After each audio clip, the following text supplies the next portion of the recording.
یہ 15 سال پرانا قصہ ہے۔ ان دنوں آصف اور رضوان میڈیکل کے طالب علم تھے۔ ایک مرتبہ کلاس میں وہ انسانی ڈھانچے کے بارے میں پڑھ رہے تھے کہ ٹیچر کی آواز آئی، ڈیئر اسٹوڈنٹ، کل سے جو 2 چھٹیاں سٹارٹ ہو رہی ہیں اسلامی تہوار کے سلسلے میں، ان 2 چھٹیوں کے بعد میں نے آپ سے پورے انسانی ڈھانچے کا ٹیسٹ لینا ہے۔ گھر آ کر آصف اور رضوان کو پورا یقین تھا کہ وہ اس ٹیسٹ میں فیل ہو جائیں گے، کیونکہ ابھی تک ان کے ذہن میں انسانی ڈھانچے کی کھوپڑی کی ہڈیوں کے نام اور ساخت واضح نہیں ہو رہے تھے۔ وہ دونوں کتاب کھولے انسانی ڈھانچے پر لکھا ہوا مضمون پڑھ رہے تھے کہ اچانک آصف بولا، اگر ہم کہیں سے ایک انسانی کھوپڑی لے آئیں تو ہمارا کام بن سکتا ہے۔ ہم کھوپڑی کو سامنے رکھ کر اچھی طرح سے کھوپڑی کی ساخت کے نام یاد کر سکتے ہیں۔ رضوان نے کہا، ارے بھائی، یہ جو ہم اپنے موبائل پر نیٹ سے کھوپڑی کی فوٹو اور معلومات نکال کر سامنے رکھے ہوئے ہیں، کہ اس سے بات نہیں بن سکتی ہے؟ آصف نے جواب دیتے ہوئے کہا، مستقبل کے ڈاکٹر رضوان صاحب، ہاتھ میں پکڑی ہوئی چیز کی بات ہی کچھ اور ہوتی ہے۔ مانا کہ نیٹ پر سب کچھ ہے، مگر یہ صرف موبائل کی اسکرین کی حد تک ہے۔ تم میری بات پر غور کرو، تم کو سمجھ آ جائے گی کہ جب ہم کھوپڑی کو اپنے ہاتھوں میں پکڑ کر اس میں موجود ہڈیوں کی ساخت پر غور کریں گے تو ہم کتنی آسانی سے اپنا ٹیسٹ یاد کر سکتے ہیں۔ اس ٹیسٹ میں ہم دونوں کو اچھے نمبر لینا لازمی ہے، ورنہ 2 ماہ قبل جو ٹیسٹ ہوا تھا اس میں بھی ہمارے کم نمبر آئے تھے اور ہمارے ٹیچر ڈاکٹر ایاز صاحب ہم پر سخت ناراض ہوئے تھے۔ آصف کی تقریر سننے کے بعد رضوان بھی اس بات پر مان گیا کہ اگر کسی جگہ سے کھوپڑی مل جائے تو ان کو واقعی بہت آسانی ہو جائے گی۔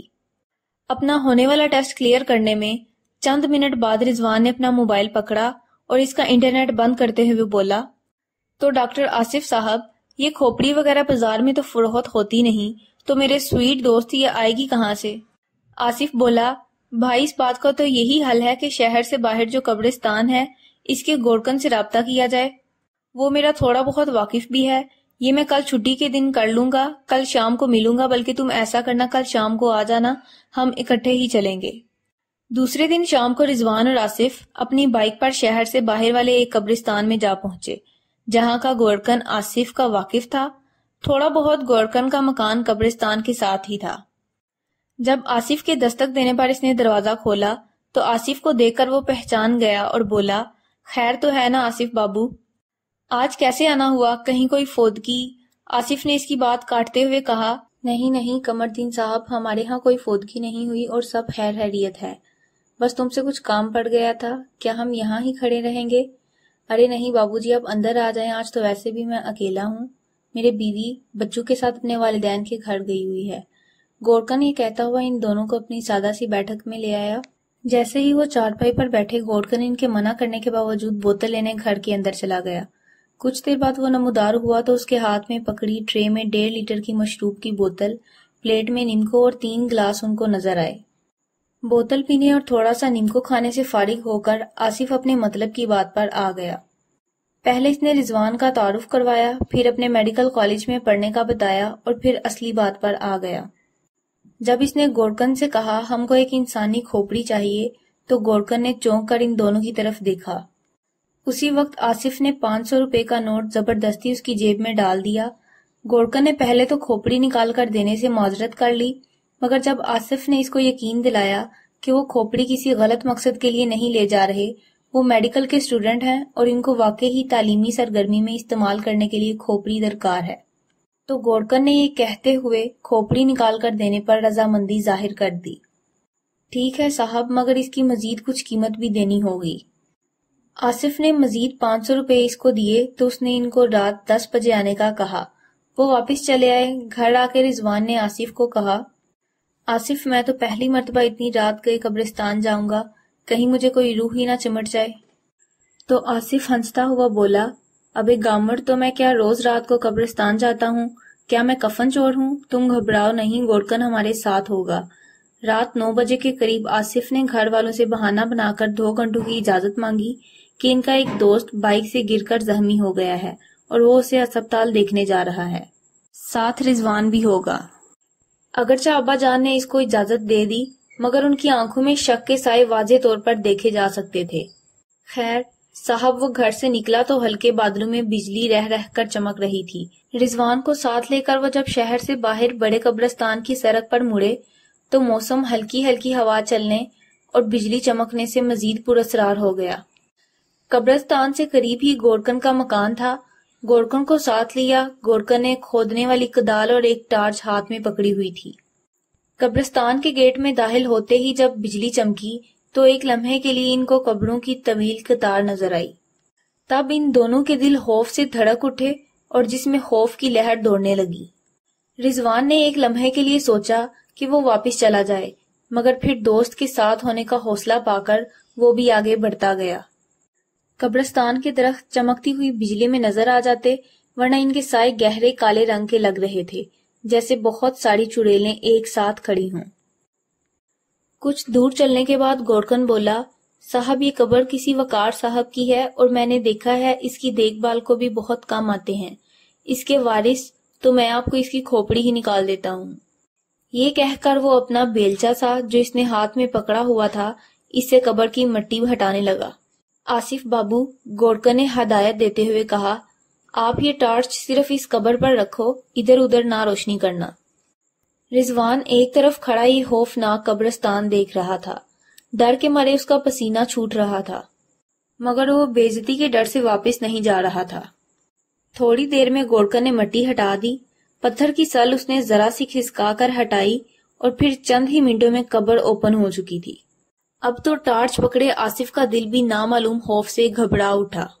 وہ اب ٹارچ کی روشنی تو قبر کے اندر دیکھنے کی ہمت اس کی بھی نہیں ہو رہی تھی۔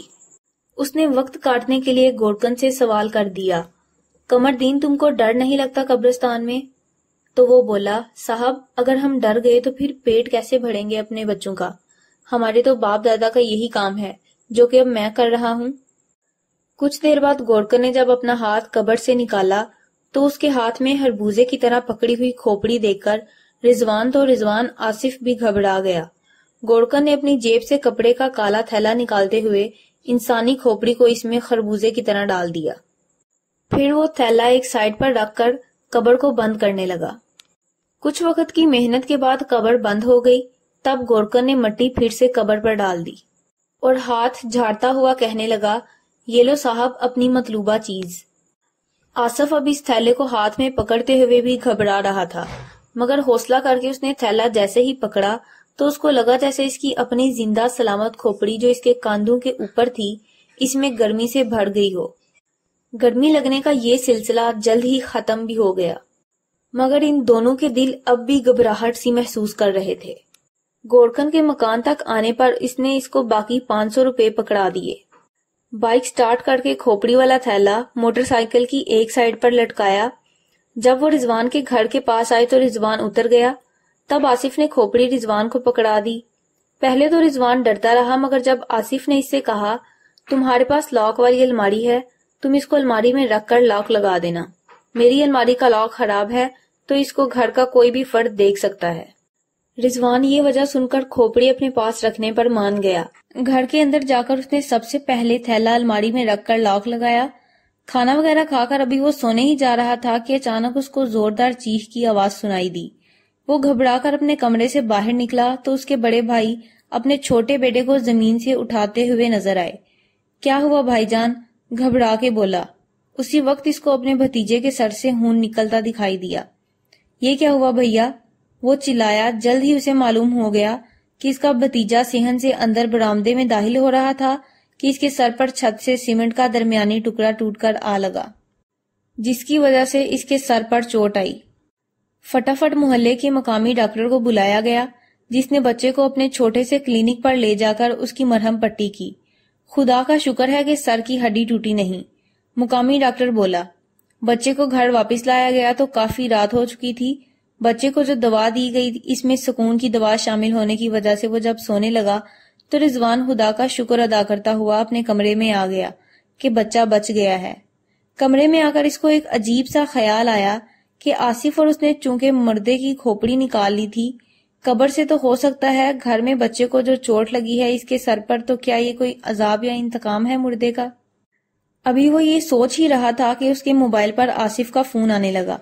آصف نے فون پر سب سے پہلے ننھے میاں کی خیریت معلوم کی، تب ہی رضوان نے اس کو اپنا یہ خیال بتایا، ہو سکتا ہے کہ مردے کی روح ہم سے بدلہ لے رہی ہو، جب ہی تو اس کے بھتیجے کے سر پر چوٹ لگی ہے۔ آصف یہ سن کر بہت ہنسا، ارے بابا یہ 4G اور 21ویں صدی ہے، یہاں روحیں وغیرہ نہیں انتقام لیتی، ویسے بھی یہ کوئی سن 1800 کا زمانہ تو ہے نہیں جہاں تم مجھے مردے اور روحوں سے ڈرا رہے ہو۔ جناب رضوان صاحب، مستقبل کے ڈاکٹر صاحب، اگر تمہارا یہی حال رہا تو تم آگے ڈاکٹری کیسے کرو گے؟ تم تو اپنے مریض کو اگر کسی وجہ سے وہ مر گیا دیکھ کر ہسپتال سے بھاگ جاؤ گے، ہاں ہاں ہاں۔ آصف رضوان کی بات پر دل کھول کر ہنسا۔ آخر میں اس نے یہ کہتے ہوئے فون بند کر دیا، کھوپڑی نکال کر سامنے رکھ کر اس کی ساخت پر غور کرنے کا منصوبہ میرا تھا، اگر مردے کو انتقام لینا ہے یا ڈرانا ہے تو مجھ کو ڈرائے۔ آصف کو کیا معلوم کہ وہ جن باتوں کا مذاق میں کہے جا رہا تھا تقدیر بہت جلد ان کو سچ کرنے والی ہے۔ اوکے، گڈ بائی ڈاکٹر رضوان، کل ملیں گے، میں 10 بجے آپ کی طرف آؤں گا۔ یہ کہہ کر اس نے فون بند کر دیا۔ رضوان نے بھی فون بند کر کے ایک طرف رکھا اور پھر وہ یہ سوچتے سوچتے ہی سو گیا کہ میں بلا وجہ ڈر رہا ہوں، بھلا جو زمانہ آج کل چل رہا ہے، اتنے جدید زمانے میں روحوں اور مردوں کا کیا ڈر۔ رضوان کا فون ایک زوردار آواز سے بج اٹھا، وہ گہری نیند سے تھوڑا سا جاگا، پھر اس نے ایک ہاتھ آگے کر کے یہ دیکھے بنا ہی کہ اس سخت خراب موسم میں کون اس کو کال کر رہا ہے، اس نے فون آف کر دیا اور سو گیا۔ ابھی اس کو سوئے 15 منٹ ہی ہوئے تھے کہ اس کے کمرے کا دروازہ ایک دھماکے سے کھلا۔ اس کے بڑے بھائی کی بکھلائی ہوئی آواز نے رضوان کو جگا دیا۔ اس کے سوئے ہوئے دماغ میں رضوان کے بڑے بھائی کی آواز جب آئی تو وہ اٹھ کر بیٹھ گیا۔ کیا ہوا بھیا؟ رضوان جلدی اٹھو۔ گہری نیند سے جاگے رضوان کے دماغ میں یہ بات آئی کہ کہیں اس کے بھتیجے کی طبیعت تو مزید خراب نہیں۔ بھیا کیا وسیم ٹھیک ہے؟